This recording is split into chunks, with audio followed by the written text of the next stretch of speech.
여러분께 반응이 참 좋았습니다. 그래서 스님의 이 법문이, 스님이 전하는 부처님 말씀이 전국의 시청자와 방청객 여러분들께 살아가는데 힘과 용기가 되게끔 스님이 열심히 기도해 드릴 것이며, 반드시 이 화면을 보시는 여러분들 반드시 스님이 잘 되게 해드리겠습니다. 무슨 말인지 아시겠죠? 네. 저를 따라해 주시기 바랍니다. 모든 것을 고맙게 생각하면 무엇보다도 마음의 평화가 옵니다. 네. 모든 것을 고맙게 생각하면 아니 그건 안 따라야 됩니다. 예. 모든 것을 고맙고 감사하게 생각하면 마음의 평화가 옵니다. 네. 저 사람을 미워하고 저 사람을 원망하면 본인이 더 힘들어요. 네. 그래서 모든 것을 고맙고 감사하게 생각해야 되겠습니다. 아시겠죠? 네. 드디어 법담 스님이 책이 나왔습니다. 예. 그동안 스님이 불교TV에서 법문했던 내용, 그다음에 주로 법문했던 내용을 담아서 불자님 여러분들이 기도하면서 답답하고, 그다음에 막히고, 그다음에 힘들고 한 그런 점을 이 책에 다 속 시원하게 해답을 얻을 수 있도록 다 스님이 풀어놨습니다. 그래서 여러분들에게 많은 힘과 용기가 되는 메시지가 담겨져 있습니다. 그걸 아시기 바랍니다. 예. 오늘 여러분들께 훌륭한 자녀를 만드는 법에 관해서 스님이 부처님 말씀을 전하도록 하겠습니다. 옛날에 있었던 이야기인데, 어느 깊은 산골에 찢어지게 가난한 집에 아이가 있었어요. 집이 너무 가난하다 보니까 아이가 먹을 음식조차 제대로 없는 겁니다. 그러니까 아이는 기쁘면 웃고 슬프면 울고 괴로워도 울고 그러지 않습니까? 그러니까 배가 고프니까 슬프고 괴롭잖아요. 그러니까 어린 아이가 막 우는 거예요. 근데 이 부모님이 아이를 달래려고 하지 않고 그냥 회초리를 때려가지고 울음을 먹게 하는 겁니다. 아이는 매일 부모한테 회초리 맞는 게 일이었어요. 배가 고프니까 우니까, 울면 또 때리니까. 그래서 어느 날 그 집 앞을 지나는 스님이 계셨는데, 보아서 법담 스님처럼 이렇게 젊은 스님이 계셨는데, 지나다 보니까 어린 아이가 부모한테 사정없이 매를 맞고 있는 거예요. 그래서 그 광경을 탁 보고 있던 스님이 그 집 앞으로 가가지고 한 걸음에 달려가서 그 어린 아이를 보고 큰 절을 올린 겁니다. 그러니까 이 부모가 놀랄 거 아닙니까? 아니 스님, 이 하잘것없는 보잘것없는 아이한테 뭐 때문에 큰 절을 합니까? 그러니까 그 스님께서 하시는 말씀이, 하잘것없다니요, 이 아이는 나중에 정성이 되실 뿐입니다. 영의정까지 벼슬이 오를 거니까, 그러니 곱고 귀하게 키우셔야 합니다 하고 화두 같은 말만 딱 던지시고 홀이 사라졌어요. 그때부터 덕이 높으신 스님이 그런 말씀을 하시니까 부모도 스님의 말씀을 어느 정도 믿었거든요. 그래서 그때부터 그 아이의 부모는 매를 들지 않고 정성스럽게 공을 들여 아이를 키워가지고 세월이 흘러가지고 그 아이는 정말로 영의정까지 큰 정성까지 되었어요. 근데 세월이 한 30년 지나니까 정말로 30년 전에 자기 아들한테 예언했던 그 스님의 말씀이 백발백중으로 맞는 거예요. 그러니까 그 스님을 만나고 싶은 거예요, 그 부모님이. 그래서 온 동네방네 온 이 마을 저 마을을 수소문해가지고 그 스님께서 그 젊은 스님이 이제 30년이 흘렀기 때문에 노스님이 됐겠죠. 네. 그래서 그 스님을 수소문했는데 이제 백발이 하얀 노스님이 되셨어요. 네. 그래서 그 스님께 감사의 말씀을 드리고 감사의 큰 절을 탁 드리고 스님 덕분에 큰 스님 덕분에 우리 아들이 영의정까지 큰 벼슬을 얻게 되었습니다. 와. 정말 감사합니다. 그런데 제가 제일 궁금한 것이 스님께서는 어찌 그리 용하신지요? 어느 누구도 우리 아들에 대해서 우리 아이가 정성이 되리라고 예언하신 분은 아무도 없습니다. 근데 어떻게 큰 스님께서는 그렇게 백발백중 정확하게 이렇게 미래를 예언하신지요? 이래 하니까 그 노스님께서 차를 한 잔 드시더니만 제가 어찌 미래를 볼 수 있겠습니까? 그러나 세상의 이치는 단 하나지요. 그 세상의 이치가 뭡니까? 하면서 그 부모가 이제 이해하려고 노력을 하니까 그 노스님께서 하시는 말씀이 모든 사물을 귀하게 보면 한없이 귀하지만은 모든 사물을 하찮게 보면 아무짝에도 쓸모가 없는 법이지요. 하면서 또 이어서 말씀하시기를 마찬가지로 아이를 정성같이 귀하고 훌륭하게 키우면 정성이 되지만은 머슴처럼 키우면 머슴이 될 수밖에 없는 것이지요. 이것이 세상의 이치니 세상을 잘 살고 못 사는 것은 다 마음가짐에 있는 거라 말할 수 있겠지요. 이렇게 이야기를 하자 그 부모가 크게 깨달았다는 그런 이야기가 있습니다. 여러분들 가슴이 와닿지요? 예.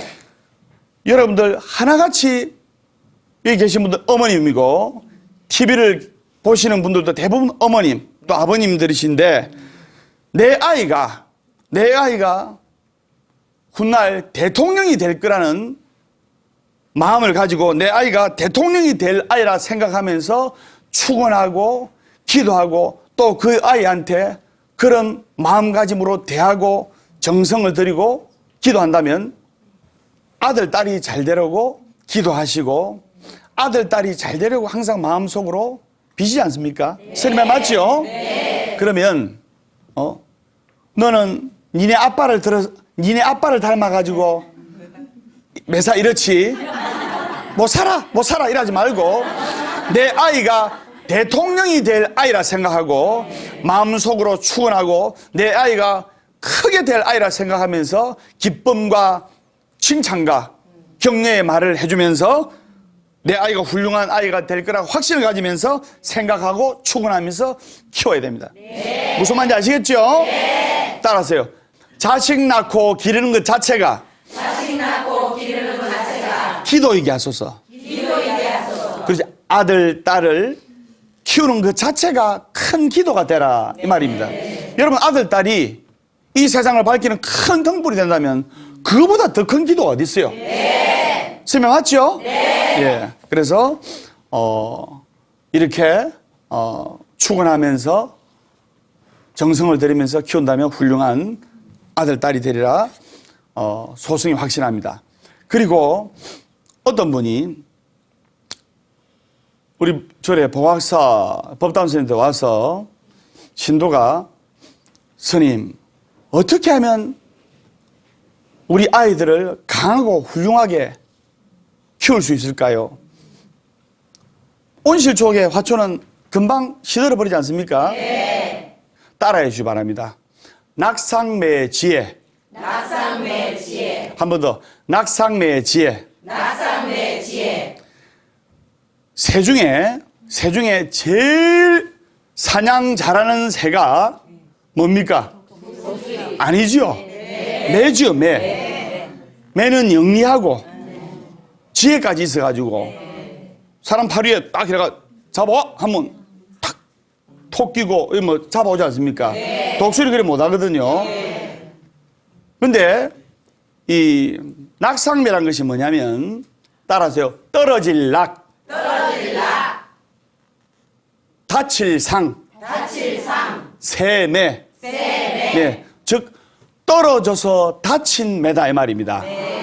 그래서 이 낙상매의 가격은 일반 매보다 5배에서 6배 비쌉니다. 왜 그러냐?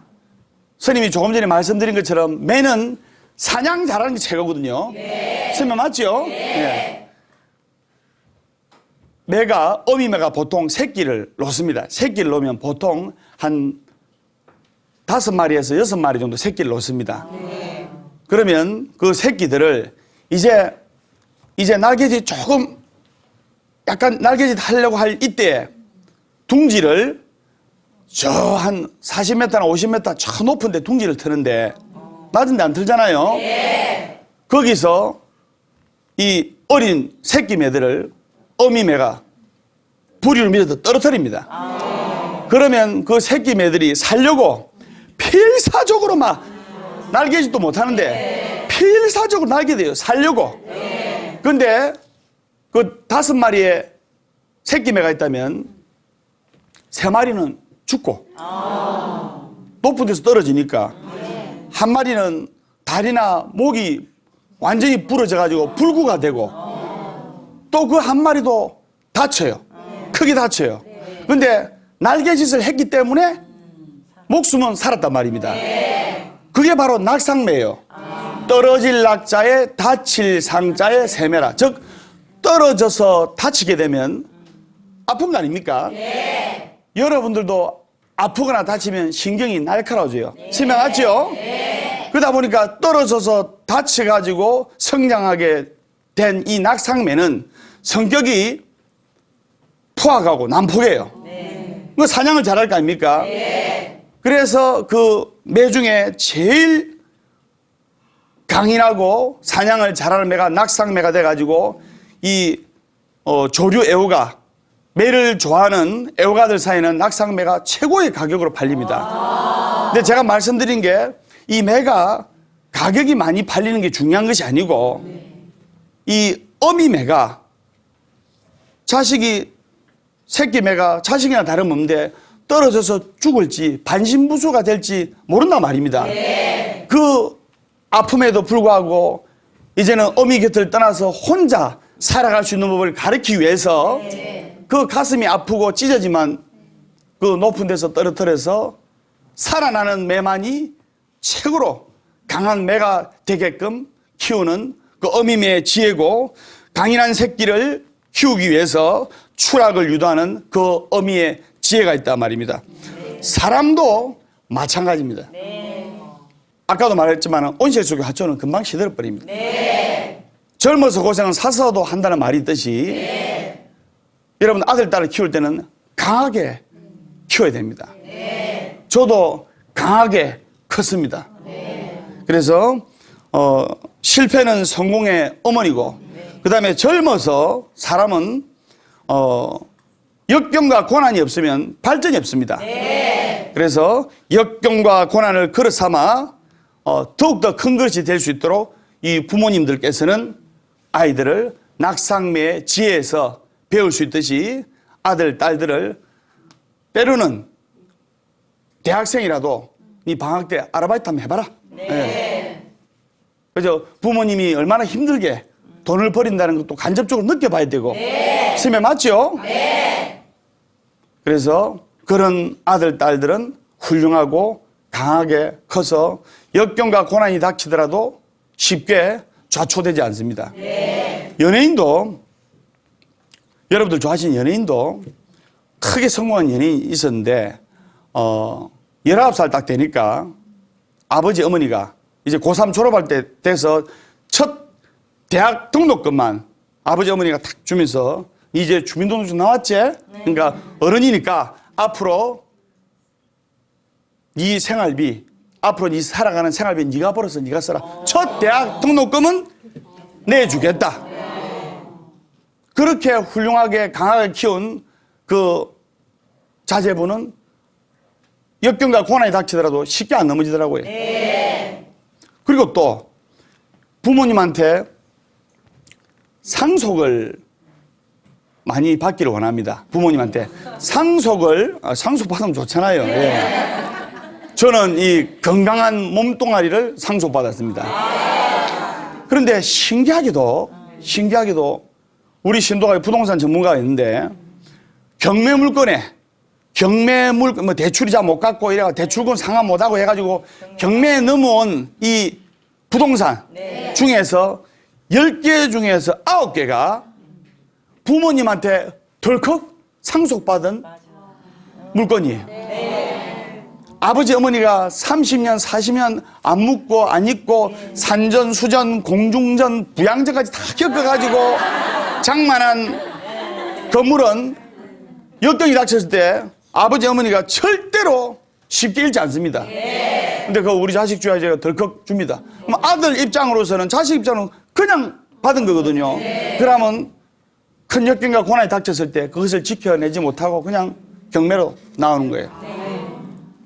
그래서 여러분들 아들, 딸한테 배고픈 자식들한테 빵을 주는 것보다는 빵 만드는 방법을 가르쳐 주는 것이 더 좋다 이 말입니다. 무슨 말인지 아시겠죠?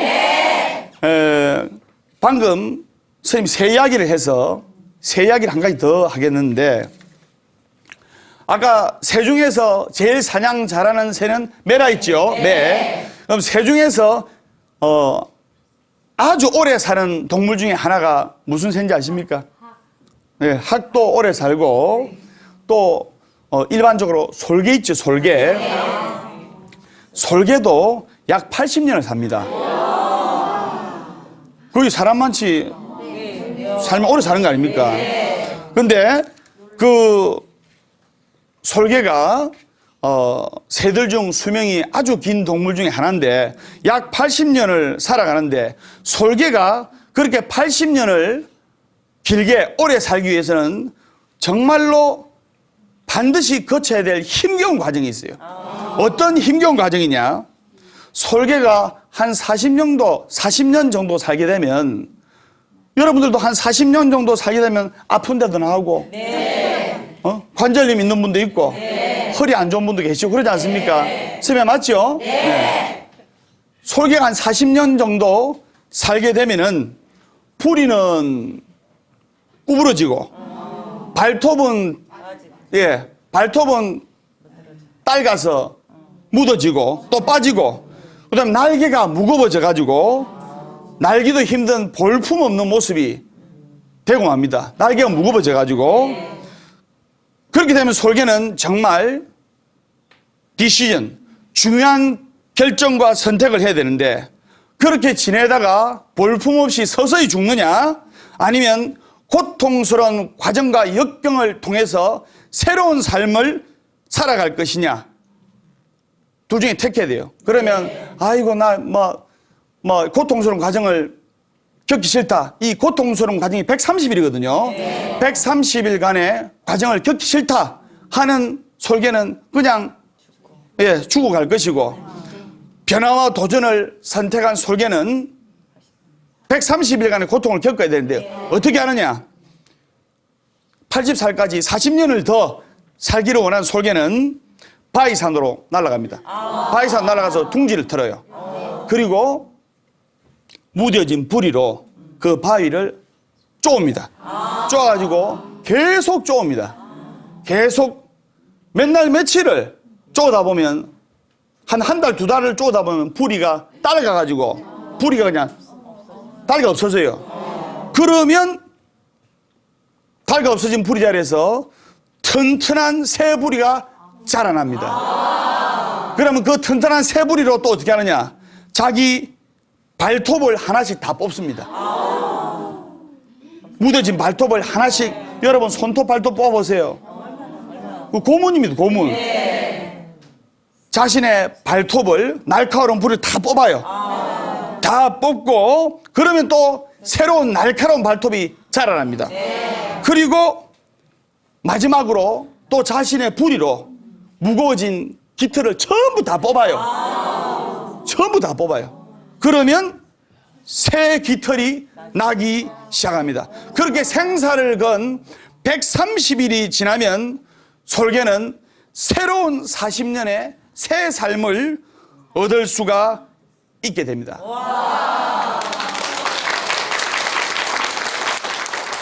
인생을 살다 보면 많은 선택을 해야 됩니다.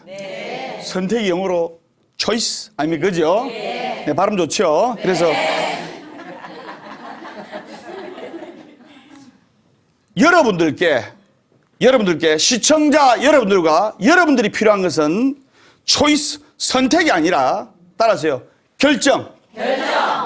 바로 decision. 결정입니다. 결정. 선택이 아니라 결정이에요. 즉 뭐냐? 중요한 변화를 위한 절호의 선택의 기회나 절호의 찬스가 오더라도 용기 있는 결정을 하지 못하면 아무것도 달라지는 게 없어요. 그냥 그대로 살아야 돼요. 그러나 필요한 변화가 무엇인지, 무엇이 기회인지, 어떠한 결정을 내려야 할지는 바로 여러분들 자신들만 알고 있습니다. 그 결정으로 얻게 될 변화는 여러분 모두가 알게 될 것입니다. 또 자식을 위해서, 부모로서 자식을 위한 현명한 디시전, 현명한 결정이 필요할 때도 있습니다. 그래서 부모로서 자식을 위한 훌륭한 결정을 쓸 때 자식도 더 훌륭하게 성장하리라고 소승이 확신합니다. 무슨 말인지 아시겠죠? 예. 여러분들 뵙고 시청자 여러분들 뵈서 너무나 스님이 힘이 나는데, 그러면 2001년도에 있었던 이야기를, 실제로 있었던 이야기를 제가 할까 합니다. 2001년도에 무슨 태풍이 왔습니까? 나비. 예, 예. 2001년도에 실제로 있었던 이야기인데 2001년도에 매미란 태풍이 왔거든요. 그때 전부 다 날아갔어요. 전부 다 날아갔는데 그때 봄에 아주 심한 가뭄이 있었어요. 너무나 가뭄이 심해서 양수기에 물을 갖다 대더라도 모들이 다 말라 죽을 위기에 놓였고, 그리고 논들이 바싹바싹 타들어가고 온 나라에 심어놓은 벼와 모들이 그냥 다 죽게 됐어요. 그래서 물을 동원해도 소용없고 양수기를 동원해도 소용없고 농부들 속이 더 탔는데, 그에 이제 가을이 찾아왔는데, 그의 가을에 여러분들 잘 아시는 그 유명한 매미 태풍이 와가지고 한반도를 그냥 다 날려버렸어요. 그래서 농부들이 태풍 오는 그날에 울면서 막걸리 마시고 소주 마시면서 이제 올 농사 다 망쳤다, 다 날아갈 거 아닙니까? 벼이삭이 다 쓰러질 줄 알고 모든 걸 포기한 가운데 이제 태풍이 지나서 논으로 가보니까 이 벼이삭이 다 넘어갈 줄 알았는데 거의 벼이삭이 안 넘어가고 꼿꼿이 서가 있는 거예요. 왜 그런가? 이제 농부들이 전문가들한테 물어보니까 이 전문가들이 이 심한 매미 태풍에도 별 피해가 없었던 것은 바로 봄날의 가뭄 때문이었다고 진단한 겁니다. 농부가 물었어요. 아니 어떻게 가뭄 때문에 벼가 더 오래 살았습니까? 이 벼가 물이 없으니까 살기 위해서 뿌리를 땅속 깊이 내린 거예요. 땅속 깊이 내리다 보니까 바람이 불고 태풍이 치도 끄떡없이 그 벼들이, 내 말 좀 합시다. 살아있을 수가 있게 된 겁니다. 그리고 독일 있죠, 독일. 독일에 아주 나무를 잘 가꾸기로 유명한 독일에는 정말 분재도 잘하고 정원도 잘 이렇게 하고, 가로수도, 독일 가면, 독일 안 가보셨죠? 안 가보셨죠? 저도 안 가봤습니다. 예. 가로수가 너무나 잘 돼 있는데, 근데 그 독일에 있는 가로수나 나무는 조금만 돌풍이나 가벼운 태풍 불어도 다 넘어가요. 왜 그러냐? 독일의 날씨는 대부분 흐리고 비가 자주 오기 때문에 나무들 입장으로서는 수분을 충분히 흡수할 수가 있거든요. 그러다 보니까 뿌리를 땅속 깊이 내릴 필요가 없는 거라요. 물이 자주 공급되니까, 비가 자주 오니까. 그러니까 뿌리가 약하니까 태풍 조금만 불면 다 넘어가는 거예요. 그래서 젊은 날의 고통은 얼마나 가치 있고 귀중한 것인지 여러분들도 스님의 법문을 들어서 알게 될 겁니다. 젊어서 고생은 사서도 하라는 말이 있듯이 제가 방황하는 젊은이를 위로하기 위한 상투적인 말투가 아니라 젊은 시절에 삶의 뿌리를 내리는 계절에 역경과 고난을 맞음으로써 가을에 어떠한 태풍과 인생의 비바람을 맞더라도 매미 태풍에서 훌륭하게 견뎌낸 벼들처럼 이렇게 젊었을 때 가뭄과 고통과 역경과 시련은 오히려 인생을 더욱더 탄탄하고 튼튼하게 다지는 계기가 된다 이 말입니다. 무슨 말인지 아시겠죠? 나는 돈 없고 백 없어서 나는 뭐 이 모양으로 산다. 그 생각을 버리고. 그래서 법담 스님도 여러분들 덕분에 지금 이 자리에 와 있는 겁니다. 무슨 말인지 아시겠죠? 예. 그렇게 알아주시고 인생에 있어서 완벽한 무대는 없어요. 사업에 크게 성공하는 사람과 사업에 성공하지 못하는 사람 이 차이점이 있는데 사업에 크게 성공하는 사람은 순간의 선택, 디시전 이때 갈등을 하게 됩니다. 갈등을 하는데 이 세상에 완벽한 무대는 없습니다. 100%는 없습니다. 51%, 단 1%의 성무수만 있다 하더라도 51%의 자신을 걸어보는 것도 괜찮습니다. 그래서 사람들은 지나치게 욕심이 많은데 100%의 조건으로 시작되는 일은 없어요. 그러니까 완벽한 무대란 것은 주어지는 것이 아니라 완벽한 무대란 것은 스스로 만들어 나가는 겁니다. 따라하세요. 완벽한 무대는 스스로 만들어 나갑니다. 예. 그래서 여러분들 강력한 자기 암시와 강력한 마인드 컨트롤이 때로는 필요합니다. 근데 우리가 강력한 자기 암시나 마인드 컨트롤도 좋지만은 따라하세요. 신념이 100이면 믿음은 무한대다. 그래서 강력한 자기 암시와 강력한 마인드 컨트롤이 신념이 100이라면 부처님에 대한 간절한 믿음, 불보살에 대한 믿음, 관세음보살에 대한 믿음, 이 부처님에 대한 믿음의 공덕은 무한대다 이 말입니다. 무슨 말인지 아시겠죠? 예. 그리고 스님이 시를 하나 준비를 했는데 제가 선창할 테니까 제가 자주 하는 시입니다. 따라해 주시기 바랍니다. 합장하세요. 누구든 강구하는 자는 열심히 기도하라. 영광은 오늘에 있나니 지난날 영광은 잊어버려라. 고통과 고난과 역경을 사랑하기에 어려움이 밀려올수록 난 의기양양하리라. 고통과 고난은 나의 친구이기에 기꺼이 맞아들이리라. 관세음보살. 예.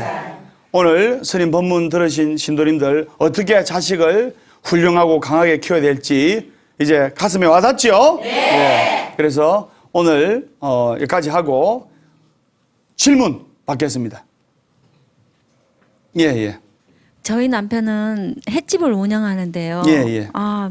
불가에서는 살생을 하지 말라고 하는데 저희 남편은 살생을 할 수 없는 안 하면 안 되는 직업이라 횟집을 하니까 저는 마음이 불편하고 꿈자리도 너무 뒤숭숭해가지고 마음이 너무 아프거든요. 이럴 때 어떻게 해야 되는지. 참 좋은 질문을 하셨습니다. 박수 한번 주세요.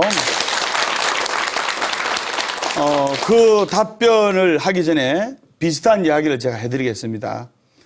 어느 절에 실제로 있었던 이야기인데 소를 잡는 직업을 가진 분이 계셨어요. 남자분이었는데 그래서 하루에 몇 마리씩 소를 잡았어요. 자기가 할 줄 아는 거라고는 소 잡는 것밖에 없어요. 그러니까 아내하고 자식하고 부모님을 봉양을 해야 되니까 그분도 불자였어요. 항상 마음에 양심의 가책을 느끼고 있는 거예요.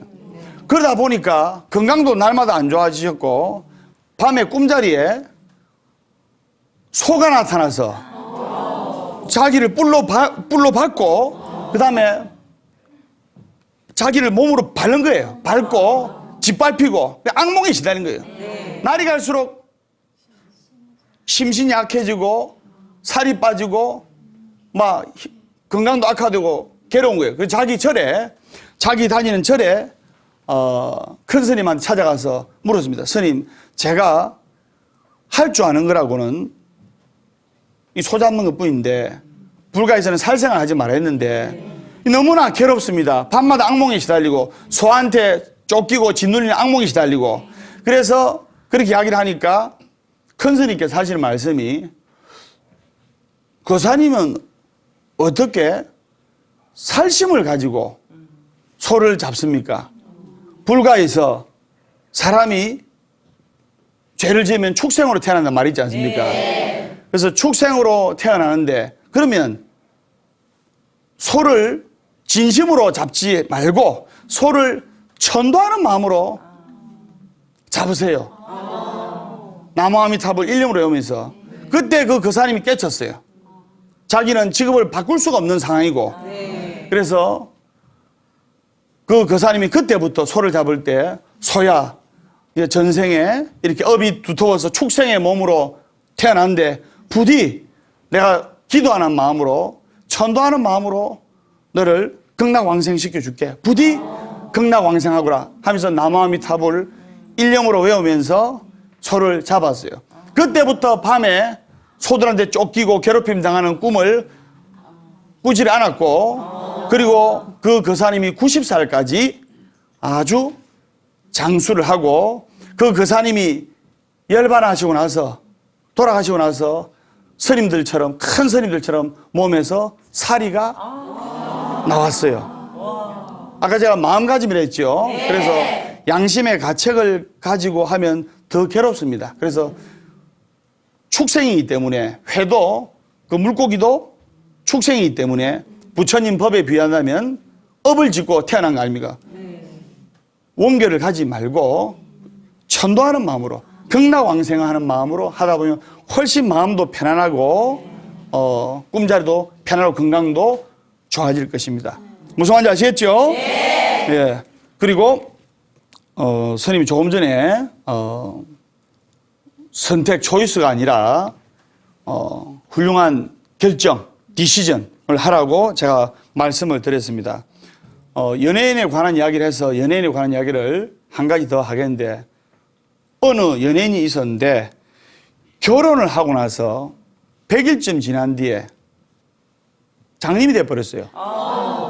병명이 뭐냐면 망막색조 변성증이라는 불치병으로 이 수술해도 안 되는 겁니다. 시력을 잃게 되었는데 태어나서부터 장님이면 별로 답답하고 한 게 좀 덜 할 건데 그지요? 원래부터 안 보이니까 거의 40살까지 다 사물을 보고 이래 하다가 아내 얼굴도 보고 이래 하다가 장님이 되어버렸으니까 얼마나 답답하고 고통스럽고 괴로웠겠습니까? 설명 맞죠? 그래서 우연찮게 그 연예인한테 눈을 기증하겠다는 사람이 나타난 겁니다. 자기 각막을 기증하겠다는 나이도 비슷한 40대 남성이 자기 각막을 기증하겠다는 의사를 밝혀가지고 이 연예인이 기쁜 마음으로 달려갔어요. 기쁜 마음으로 달려가지고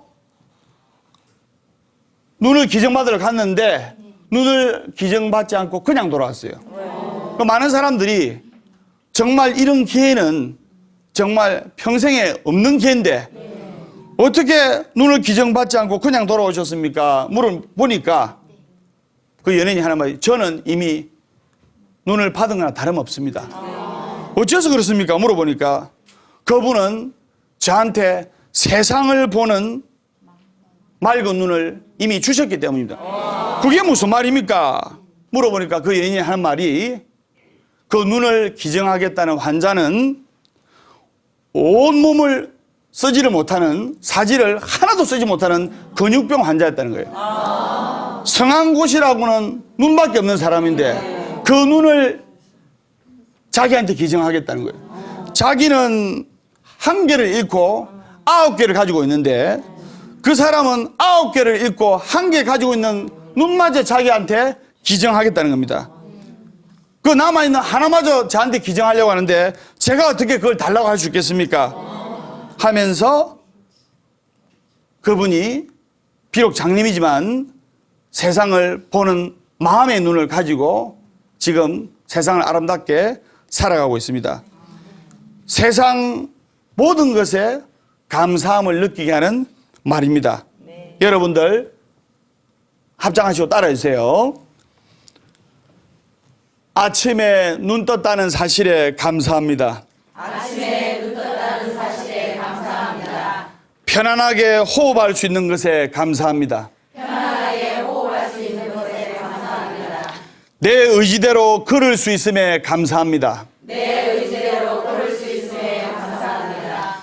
아직은 남과 나눌 것이 있다는 것에 감사합니다. 아직은 남과 나눌 것이 있다는 것에 감사합니다. 따뜻한 친구가 있다는 것에 감사합니다. 따뜻한 친구가 있다는 것에 감사합니다. 나를 아는 모든 사람들에게 감사합니다. 나를 아는 모든 사람에게 감사합니다. 관세음보살, 관세음보살, 관세음보살, 관세음보살, 관세음보살. 관세음보살. 그래서 여러분들, 이 화면을 보시는 여러분들, 앞을 못 보시는 그분도 열심히 살아가시고 있고, 그 다음에 몸을 하나도 못 움직이는 그 근육병 환자도 열심히 살아가고 있는데 경제적으로 좀 힘들다고, 그리고 자식 때문에 좀 힘들다고, 또 가족 때문에 힘들다고 너무 괴로워하거나 낙담하거나 좌절하지 마시기 바랍니다. 무슨 말인지 아시겠죠? 네. 스님이 오늘 올라올 때도 방송을 처음 했다는 첫 마음으로 이렇게 방송에 임하고 있습니다. 그래서 여러분들이 1월 1일 아침에 찬물로 세수하면서 먹은 첫 마음으로 1년을 산다면 1년을 힘차고 밝게 살아갈 수가 있죠. 네. 설명 맞죠? 네. 그 다음에 학교에 입학하면서 새 책을 앞에 놓고 하루 일과표를 보면서 영롱한 첫 마음으로 학생들이 공부를 한다면 성적 잘 올라가요. 네. 그리고 여러분들이 젊은 시절에, 지금도 젊으시지만 직장 나가면서 신발끈을 매면서 첫 출근하는 날 먹은 마음으로 직장 일을 한다면 직장 일이 잘 돼요. 설명 맞죠? 네. 그 다음에 아팠다가 병이 나은 날에 상쾌한 공기에 감사한 마음으로 느낀다면 그 사람은 잘 안 아프고 건강할 수가 있어요. 설명 맞죠? 네. 그리고 여행을 떠나는 날 차표를 끊으면서 가슴 식지 않는 열정이 있다면 그 사람은 언제든지 새 마음이고 첫 마음이기 때문에 바다로 향하는 냇물처럼 행복한 삶을 영위할 수가 있고 날마다 새로우면서 깊어지면서 날마다 좋은 날이 되리라고 소승이 확신합니다. 다음 시간에 밝고 건강한 모습으로 뵙도록 하겠습니다. 관세음보살.